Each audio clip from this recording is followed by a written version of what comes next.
Oui, je m'appelle Pascal Vieux, je suis gestionnaire des collections végétales pour un établissement public de coopération culturelle dans le Finistère. Donc je vais essayer de vous détailler un petit peu comment ça marche et les particularités de notre structure par rapport aux collections végétales. Donc jusqu'en 2005, dans le département du Finistère, donc, qui est propriétaire de 16 sites patrimoniaux, il y avait en particulier 5 grands sites qui étaient gérés chacun par une association loi 1901. En 2005 a été créé le PCC, Établissement public de coopération culturelle, Chemin du patrimoine en Finistère. Donc, un joli nom à rallonge, qui a permis donc de fédérer ces différents sites. Alors, problème quand on tourne le dos.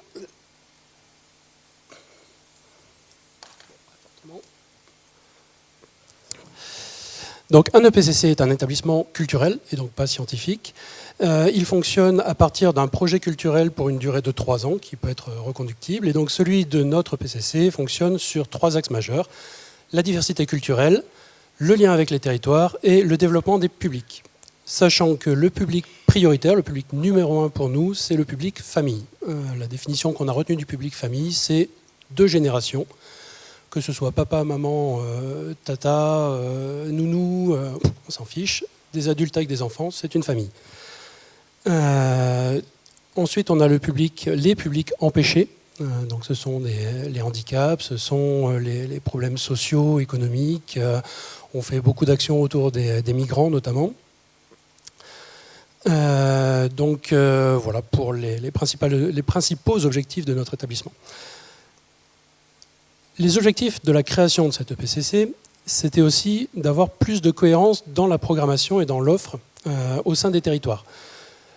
Ces sites-là, alors, on va essayer de voir à quoi ils ressemblent. Non, décidément, ça ne va pas. Donc voilà comment ils sont disposés à l'intérieur du Finistère. Donc en gros, il y a un site pour chaque région du Finistère, parce que le Finistère est une mosaïque de petites régions. On n'a pas de site marin, ce qui est assez délirant pour le Finistère, ne pas avoir de site côtier ou marin, mais bon, voilà, c'est comme ça. Grâce à ce maillage territorial, on essaye d'obtenir plus de cohérence dans la programmation, déjà, et dans l'offre dans les territoires, en termes de politique des publics, en termes d'exposition, de renouveau culturel, etc. On essaye aussi d'avoir plus de solidarité entre les sites dans la construction des projets et dans la gestion des sites.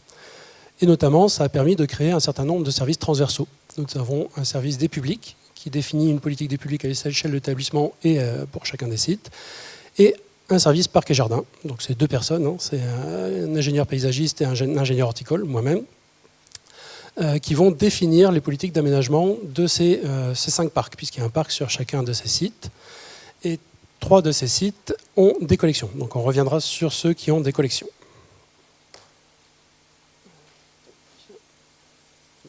Je vais rester sur celui-là. En bas, vous avez la frise qui vous présente les 5 sites. Donc rapidement, de gauche à droite, vous avez l'abbaye de Daoulas avec une collection de plantes médicinales. Puis le château de Kerjan, un château Renaissance, où ce sont essentiellement des arbres, il n'y a pas de collection, c'est des arbres et des espaces enherbés. Le manoir de Kerno, qui est consacré à la pomme et aux fruits en général. L'abbaye du Rélec, qui est dans les Monts d'Arrée, où il n'y a pas de collection, c'est des espaces plutôt naturels. Et enfin, le château de Trévarez, donc un château de belle époque, avec des collections de terre de bruyère. Donc l'abbaye de Daoulas est un site patrimonial. Tous nos sites sont des sites patrimoniaux. Il a été acheté en 84, donc c'est relativement récent. Dès le début, ça a été un centre d'exposition ethnologique. Donc ça, c'est important. Cet aspect d'exposition culturelle est dans l'ADN même de Daoulas. À partir de la fin des années 80, a commencé à se constituer un jardin de simple, d'inspiration médiévale, comme il s'en créait beaucoup à ce temps-là. On est à peu près à la même époque que Fontevraud, etc. Qui a été créé ex nihilo. Auparavant, c'était un potager qui servait à nourrir l'école catholique qui est à côté. Donc il n'y a pas de tradition sur l'abbaye de production de plantes médicinales. C'est vraiment quelque chose de très récent. Donc il est composé de 2 terrasses. La terrasse basse, c'est la pharmacopée de l'Ouest, la pharmacopée traditionnelle bretonne, populaire, on va dire, avant l'interdiction des herboristeries. Et ensuite, vous avez une deuxième terrasse qui est composée sur la pharmacopée des 5 continents, plus un carré sur les plantes toxiques et un carré sur les plantes médicinales menacées. Donc voilà à quoi ça ressemble aujourd'hui. Donc de 2013 à 2016, le parc a été complètement remanié. Alors on voit complètement à droite pour vous le jardin de Simple. Et de l'autre côté, en violet, là vous avez la salle d'expo. Et entre les deux, il y avait une grande peuplerée et un grand espace en herbe. Les peupliers arrivés en fin de vie, on les a abattus et donc on a créé le jardin des arbres médicinaux qui permet aujourd'hui de connecter le centre d'exposition et le jardin de Simple et d'avoir un ensemble beaucoup plus cohérent.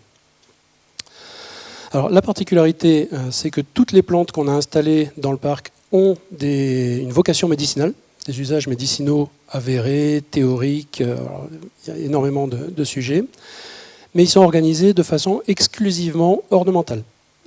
Le fait que ça soigne le système nerveux ou le foie, ou des choses comme ça, on s'en fiche dans l'organisation des plantes. Après, on va le valoriser à travers des circuits, c'est de la valorisation. Donc on a quand même une collection de 750 taxons médicinaux, mais quand on entre dans le parc, ce qu'on voit, c'est un parc ornemental. On n'a pas l'impression d'être dans des collections. Et ça, c'est une volonté. Donc on a une approche qui est culturelle. Comme je le disais, on est un établissement culturel et pas scientifique. Donc nos thématiques sont des thématiques transversales. Par exemple, on va avoir la croyance dans le soin, avec les effets placebo, les questionnements autour de l'homéopathie, le chamanisme. Enfin, on va aborder tout un tas de thématiques à travers les collections. Comme je vous le disais tout à l'heure, pour nous, les collections sont des collections, au sens strict. On a les inventaires, on a la traçabilité, etc. Mais on ne fait pas de la collection pour le plaisir de la collection, c'est ce qu'on va en tirer, c'est la façon dont on va l'exploiter qui fait notre valeur ajoutée. Donc on a un projet scientifique pour l'abbaye d'Aoulas qui va détailler un petit peu les grandes thématiques qu'on va souhaiter développer à peu près sur les 25 prochaines années. On a de la chance, on est soutenu à la fois dans l'établissement et par les politiques, et on peut travailler sur Pour nous jardiniers, c'est du court terme, 25 ans. Mais pour les politiciens, c'est du très long terme, c'est la lisière de l'infini. Mais on a des validations aujourd'hui sur ces sites-là, à 25 ans, donc on n'a plus à revenir auprès de l'ABF pour valider la plantation d'un sapin, on n'a plus à revenir auprès du Conseil général pour créer un nouveau chemin, etc. On a notre projet à moyen terme. Alors quelques photos de plantes vite fait. Donc, toutes ces plantes-là ont été choisies en s'articulant sur un triptyque de type ethnologique. C'est la plante, la santé et la culture. C'est-à-dire en fonction de la culture, en fonction de l'époque, en fonction du lieu, comment est-ce qu'on envisage la notion de santé? Qu'est-ce que c'est la santé? Pour la médecine chinoise et pour la médecine occidentale, ce n'est pas tout à fait la même chose. Et comment on va utiliser les plantes pour garantir cette santé, soit pour se soigner, soit pour prévenir les problèmes à venir. Donc bon, on a plein de sujets, j'en reparlerai en privé si vous souhaitez développer. Bon, il y a les grandes maladies du XXIe siècle, la place de la croyance dans le soin, je l'ai déjà évoqué. Des histoires de famille, par exemple les familles chimiques et familles botaniques, berbérine et berbéridacées. Comment on va retrouver les mêmes molécules plus ou moins dans la famille, et puis comment on va les retrouver dans d'autres familles. Le rôle des 5 sens dans l'identification des propriétés médicinales, alimentation et santé, les alicaments et puis le régime alimentaire, et la cosmétique, en quoi le fait de se prémunir du vieillissement et de la santé ou pas, par exemple. Donc voilà, ça c'est un petit éventail très rapide de quelques-unes des thématiques qu'on va développer à Daoulas. J'ai sauté des morceaux. Voilà. Alors la particularité d'Aoulas aussi, c'est qu'on intègre dans les plans de gestion différenciés toutes les plantes médicinales indigènes de cueillette. Donc on a une thématique sur plantes domestiquées, plantes exotiques, et de l'autre côté, les plantes de cueillette. Donc voilà le manoir de Kerno, donc un manoir agricole du 17-18e siècle à peu près. Dès l'acquisition en 1990, on a planté un premier petit verger de pommes à cidre à partir des variétés du terroir. Et puis petit à petit, ça a pris de l'ampleur. Mais donc le projet culturel de Kerno, on va essayer d'aller vite. Donc vous voyez ici les implantations des vergers autour du manoir. Donc le projet culturel de Kerno était centré autour de la parole. Et donc nous, on l'a développé sous forme de convivialité. Et on crée à Kerno ce qu'on appelle un jardin de bouche. Donc à la fois, c'est un jeu de mots entre la bouche alimentation et la bouche parole. Et donc on a deux grandes moitiés du parc. Une moitié qui est le jardin de bouche pour l'homme, avec les fruits, l'alimentation, etc. Et le jardin de bouche pour la faune, avec les bocagères, les boisements, les prairies humides, etc. À Carnot, on a poussé très très loin la gestion écologique. On a de l'éco-pâturage, on a des inventaires permanents de la flore, de la faune, etc. Notre objectif étant d'avoir un parc qui est un jardin, mais un jardin naturel, fonctionnel, un écosystème complètement fonctionnel, à tel point qu'aujourd'hui, Carnot est un site référence pour la protection du campagnol amphibie. On a le groupe mammalogique breton qui vient régulièrement pour montrer les dispositifs de gestion qui peuvent permettre de sauvegarder cette espèce qui est maintenant en liste rouge des espèces menacées. Donc voilà, hop, un petit aperçu des petites collections du manoir de Carnot. Donc c'est des collections qui sont en train d'évoluer très rapidement puisque le schéma directeur d'aménagement paysager a été validé en 2017. Donc on a à peine commencé à planter et puis donc on a 10 ans de plantation devant nous à peu près. Donc on est aujourd'hui à 200 taxons grosso modo, quasiment que de la pomme, hein, et on va enrichir avec tout un tas d'autres choses. Alors là encore, on a un projet scientifique et aussi un projet culturel où on va essayer d'étudier les relations qui sont à la fois compliquées mais qui sont inévitables entre l'homme, la culture artificielle et le milieu naturel. Donc on a les interactions avec les insectes, hein, les auxiliaires, les ravageurs, la pollinisation, on a évidemment des ruches à Carnot. Et donc on va essayer de valoriser auprès du grand public toutes les méthodes alternatives de gestion qui vont permettre de travailler avec la nature au lieu de travailler contre la nature, de toujours vouloir artificialiser, toujours plus faire propre avec les espaces minéralisés, etc. Ça n'a pour nous aucun sens. Donc on essaye de trouver, à travers l'utilisation des végétaux, de nouvelles façons de s'en sortir. Alors on va beaucoup insister aussi sur les aspects sensoriels à Carnot. On est vraiment sur de la convivialité, on est sur des espaces qui sont extrêmement fréquentés, c'est un parc qui est ouvert. Daoulas et Trévarez sont soumis à billetterie, mais Carnot c'est ouvert. On a à peu près 120 000 visiteurs par an. Pour un tout petit parc qui est au milieu de la campagne, c'est quand même pas si mal. Et donc on renforce vraiment les plus-values qu'on peut avoir sur ce site-là. Alors le site le plus spectaculaire de l'établissement, c'est le château de Trévarez. Donc c'est un château qui a été construit à la Belle Époque, terminé en 1907, bombardé en 1944. Donc le château est complètement à l'abandon, il est en déshérence jusqu'en 1968. Lorsqu'il est racheté par le Conseil général, cette ruine-là, il est à peu près clair qu'elle ne sera jamais réhabilitée. Et on va créer un parc floral. Vous avez vu tout à l'heure, le parc floral de Paris a été créé en 68. Le parc floral de Trévarez a été créé entre 69 et 71. Donc on est vraiment dans cette grande période, avec le parc de la Source aussi. Donc à l'époque, on va planter plusieurs dizaines de milliers de bulbes chaque année. On va installer de nouvelles collections. Et notamment, on va s'appuyer sur les rhododendrons et les camélias centenaires pour enrichir les collections de plantes de terre de bruyère. On ne va pas s'embêter, on va aller en Angleterre, chez Illier par exemple, on prend tout le catalogue et puis on plante ça en randonnion et survive qui pourra. La particularité de Trévarez, c'est qu'en 1987, en octobre 1987, nous sommes frappés par un ouragan. Il n'y a pas d'autre mot. Un tiers des arbres est par terre, un tiers des arbres est définitivement abîmé. Ça ouvre des grandes clairières et on a un projet de réhabilitation. Et du coup, le parc est réaménagé en saison, avec une collection majeure pour chaque saison. Donc vous voyez ici la collection de camélias, la collection de rhododendrons et la collection d'hortensias, donc hiver, printemps et été.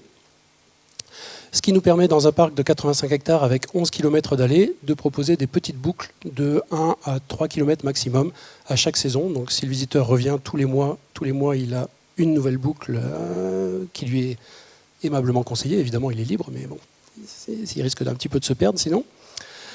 Voilà. Une des particularités de Trévarez, c'est que c'est un parc floral. On a un gestionnaire de collection. De mon point de vue, il faut planter au moins 5000 camélias, 10 000 rhododendrons, etc. Donc voilà, moi je plante. De l'autre côté, vous avez le régime forestier. Trévarez est soumis au régime forestier depuis 1974. Donc du point de vue de l'ONF, c'est une forêt domaniale. Donc il faut virer tous les rhododendrons et les camélias qui sont des mauvaises herbes et planter de l'épicéa sitka et du hêtre. Du point de vue de l'établissement public de coopération culturelle, c'est un site touristique, un site culturel avec des expositions, avec des œuvres d'art chaque année, etc. Donc bon, les collections, oui d'accord, ça fait un joli écrin, ça fait de la fleur, c'est mignon, mais le tout c'est d'avoir du Jeff Koons devant le château. Du point de vue Natura 2000, nous sommes dans la zone Natura 2000 Vallée de l'Aulne. Donc les camélias et les rhodos sont des plantes exotiques, il faut tout arracher, il faut planter du houx, de l'if, etc. On a une colonie d'importance européenne de grands rhinolophes, donc une chauve-souris qui vit dans le château. Et donc on doit gérer le parc, notamment les couvertures arborées, les voûtes arborées, pour avoir les continuités écologiques vers la vallée de l'Aulne, etc. Donc pour maintenir cette colonie. Nous sommes inscrits à l'inventaire des monuments historiques. Heureusement, nous avons échappé au classement, de peu.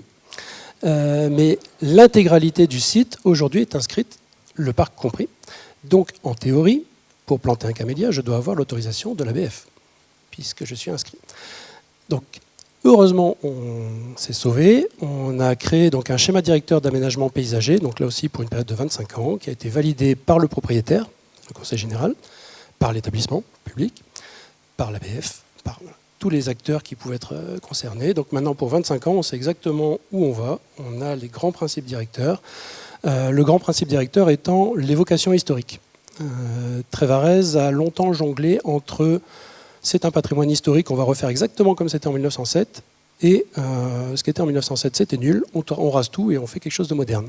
Et donc, de temps en temps, on rasait, de temps en temps, on construisait à l'identique, ainsi de suite, on jonglait un petit peu entre les deux, jusqu'à peu près fin des années 90, où on a mis en place l'évocation historique, donc on garde les grandes structures, les grands points de vue, on valorise la belle époque et la mise en scène du château, mais on l'adapte à la réalité actuelle. On ne parcourt plus les allées en voiture. Maintenant, on a 120 000 visiteurs à peu près qui parcourent les allées à pied. Donc, on n'a pas le même rythme, on n'a pas les mêmes séquences dans la visite. Donc, on en tient compte dans la gestion des collections. Alors, ces collections ne sont pas des collections pour le plaisir d'avoir plein de camélias, même si c'est super les camélias. C'est pour la mise en scène des visites et c'est surtout un projet culturel. Donc là encore, on a des thèmes transversaux. Donc voilà quelques-unes de nos plantes de terre de bruyère. Notamment, en bas au milieu, vous avez quelques-uns des rhododendrons centenaires de Trévarez. Donc ça c'est Broutonie, ça fait une dizaine de mètres de haut à peu près. Donc aujourd'hui, on a à peu près 2000 taxons de plantes de terre de bruyère, 750 camélias, 600 rhododendrons. Et notre but, c'est d'avoir une histoire à raconter sur chacune de ces plantes. Le but, c'est vraiment de pouvoir valoriser toutes les plantes à travers un éclairage culturel.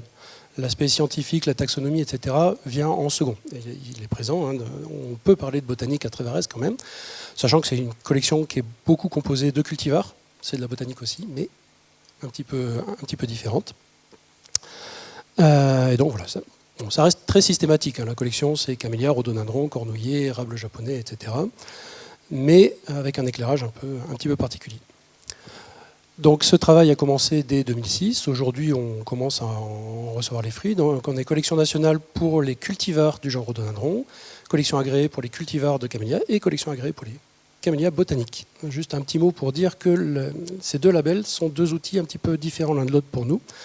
Les deux collections agréées n'ont pas le même avenir. Pour nous, les camélias botaniques, c'est un tremplin pour éventuellement se développer, devenir collection nationale.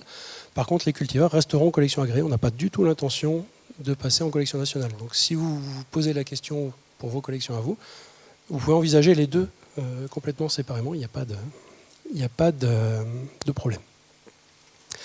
Nous sommes également jardin d'excellence pour la Société internationale du camélia. Donc c'est une quarantaine de jardins dans le monde qui sont des jardins de référence internationale, donc avec Nantes aussi. Nous participons au label rouge sur le camélia. Donc ça, c'est l'ouverture au monde de l'entreprise. Depuis la création du parc floral, depuis les années 60, il y a toujours eu des échanges entre les pépinières finistériennes et trévaraises.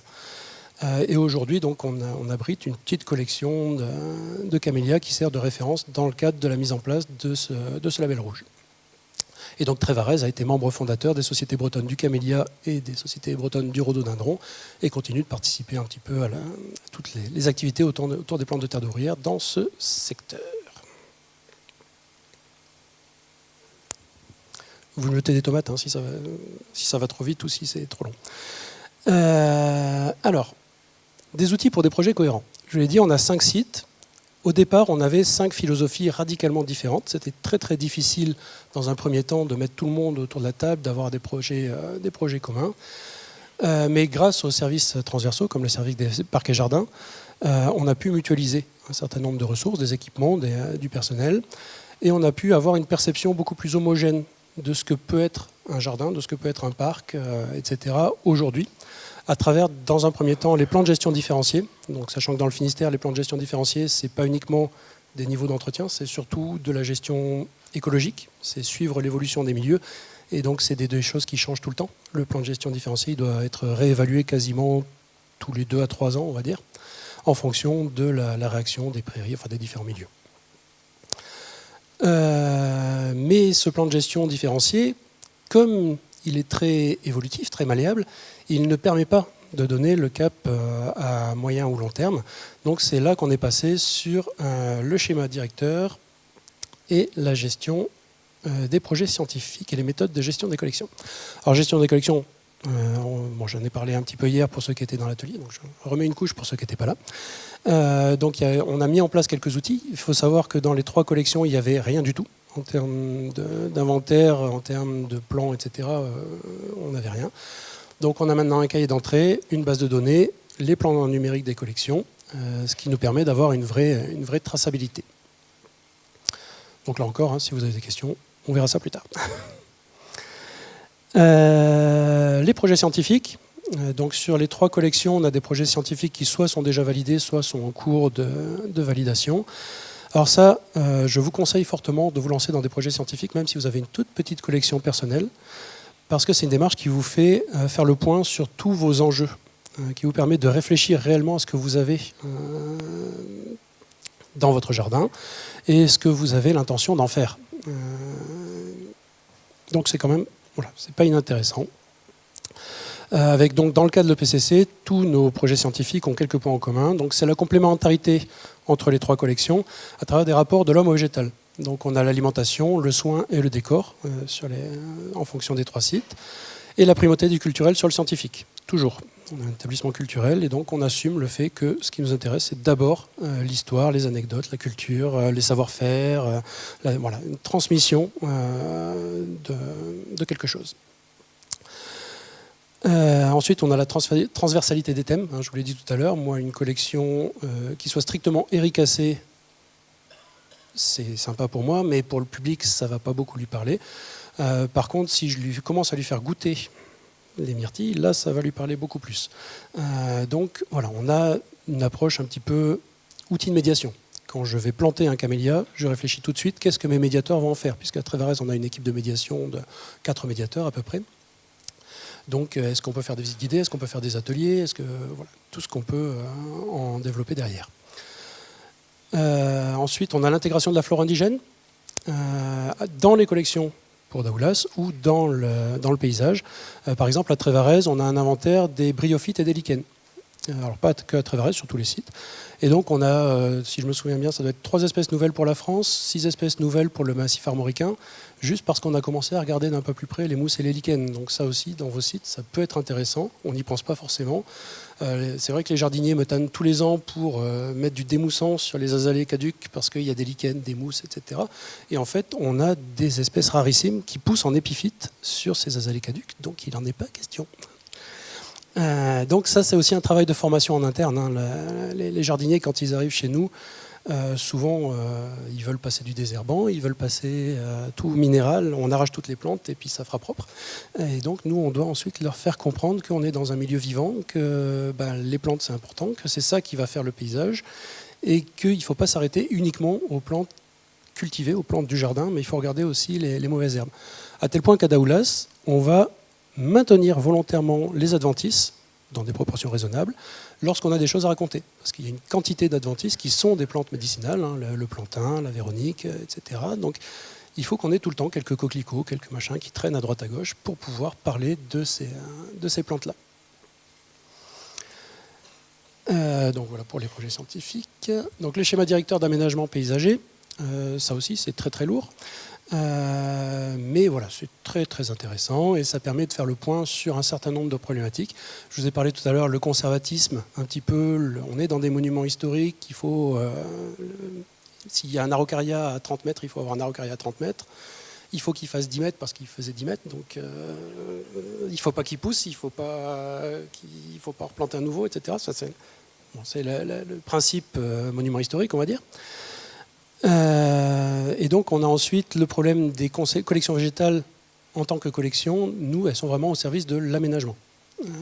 Là, par exemple, c'est le manoir de Kerno, avec le jardin de bouche pour l'homme et le jardin de bouche pour la faune. Toutes les collections que je vais introduire à Kerno vont servir le principe paysager. Ils vont servir un propos très spécifique sur la place de la chevêche d'Athéna dans les vergers, par exemple. Ben, je vais avoir des collections qui vont favoriser l'implantation de la chouette chevêche, parce que c'est un de nos objectifs prioritaires.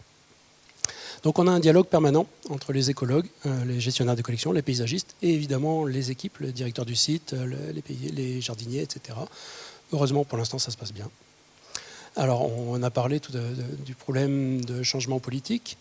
Pour l'instant, c'est relativement stable, on est très bien suivi. Bon, bah, évidemment, on est un établissement public financé essentiellement par notre propriétaire. Donc, si notre propriétaire nous coupe les vivres, on va avoir un problème. Mais aujourd'hui, ce n'est pas du tout le cas. On a un très très bon soutien et on croise les doigts. Mais le projet scientifique, le schéma directeur et la valorisation, c'est ça qui nous permet aussi d'avoir des assurances. À partir du moment où on est droit dans nos bottes, où on a été très clair sur nos objectifs à long terme, où on est clair aussi avec le public, où on va valoriser nos collections, eh bien, la fréquentation augmente. Trévarez, en 2010, c'était 50 000 visiteurs par an. Trévarez, en 2018, c'était 120 000 visiteurs par an. Alors, évidemment, c'est une petite portion qui s'intéresse aux collections en tant que collection, mais si tout le monde revient à Trévarez, c'est parce qu'ils ont été impressionnés par les camélias, les azalées, etc. Ils se disent « je veux en voir plus », donc on revient. Et ensuite, on a un équilibre qui se met en place entre le côté exotique et l'indigène. Donc nous, on essaye de rester le plus ouvert possible, mais au bout d'un moment, quand une plante invasive est une plante invasive, il faut l'éliminer. Donc on a des programmes d'éradication du rhododendron pontique en particulier. Donc je pense que pour la plupart d'entre vous, ça doit paraître complètement étonnant d'éradiquer un rhododendron, mais dans le Finistère, c'est une invasive majeure. Un discours qui est difficile à comprendre, effectivement, parce que dès qu'on est dans le Morbihan, il n'y a plus de problème avec le pontique. C'est vraiment que dans le Finistère. Et puis, si vous allez en Irlande, vous allez rigoler aussi. Irlande, Pays de Galles, enfin toutes les zones atlantiques. Donc là, on est vraiment sur de la gestion dure. On est sur de l'arrachage et on revient tous les 3 ans à arracher tout ce qui repousse, etc. Alors qu'en 2000, les gens venaient voir les pontiques. Ils disaient, ça, c'est le rhododendron breton, on va aller à Trévarez, il va y avoir des fleurs violettes partout, ça va être super. Dès qu'ils voient un jardinier en train d'arracher un rhodo, mais qu'est-ce que vous faites, criminel? Donc voilà, il y a beaucoup de pédagogie à mettre en place, mais c'est bon, bah, c'est un défi, c'est intéressant. Et là encore, c'est assumé, on est soutenu, bon, on continue. Mais tout ce qui est exotique n'est pas forcément négatif, même si ça se ressème. On a actuellement une trentaine de semis spontanés entre les Rhodogryphicianum, les Camellia japonica, etc. Bon, bah, on suit un petit peu ce qui se passe. Voilà, il n'y a pas de dynamique, il n'y a pas de souci. Donc on les laisse se développer gentiment pour le moment. Voilà. Bon. En conclusion, ce qui nous importe à nous, donc, c'est connaître et faire connaître et d'avoir des histoires à raconter. Je ne sais pas si vous m'entendez bien, je ne tiens pas très bien mon micro. Ça implique d'être assez solide en termes de connaissance des plantes. C'est la base. On disait tout à l'heure, les collections, c'est poussiéreux, etc. Sauf que si on n'a pas des collections solides, si on ne connaît pas sur le bout des doigts l'origine des plantes, qui l'a obtenue, quand, pourquoi, la duchesse de Rohan, pourquoi duchesse de Rohan, voilà, tous les noms des plantes, tout ça, c'est énormément de travail, évidemment. Mais vous pouvez raconter ensuite des histoires. Et dès que vous commencez à raconter des histoires au public, vous l'accrochez. Quand je fais une visite de la collection de camélias, en général, ça dure 4 heures, même avec du grand public, avec des enfants, etc. Les gens arrivent à tenir parce que y a toujours des rebondissements, il y a toujours du suspense.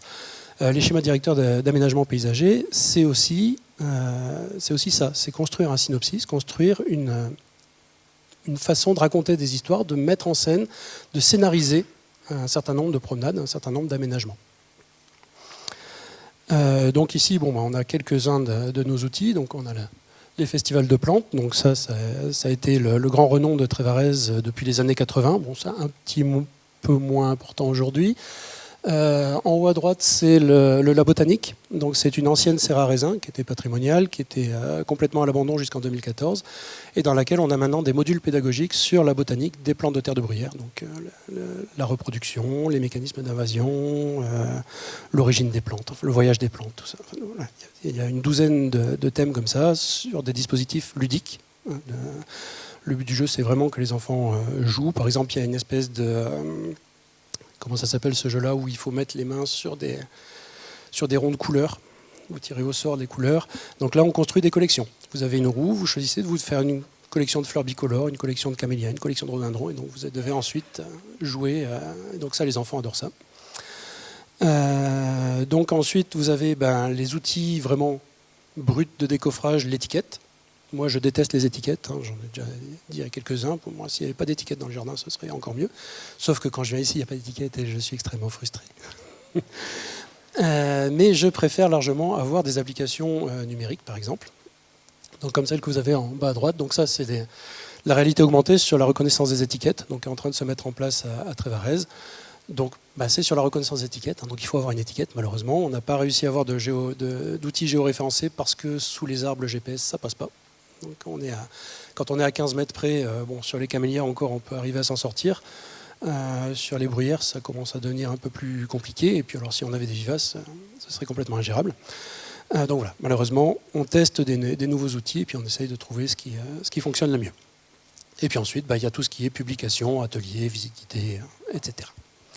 Donc surtout, la valorisation, c'est ça vraiment l'objectif numéro 1 pour nous de ces collections. Donc c'est vraiment quelque chose pour quoi je milite et qui me tient à cœur. Bien, je vous remercie.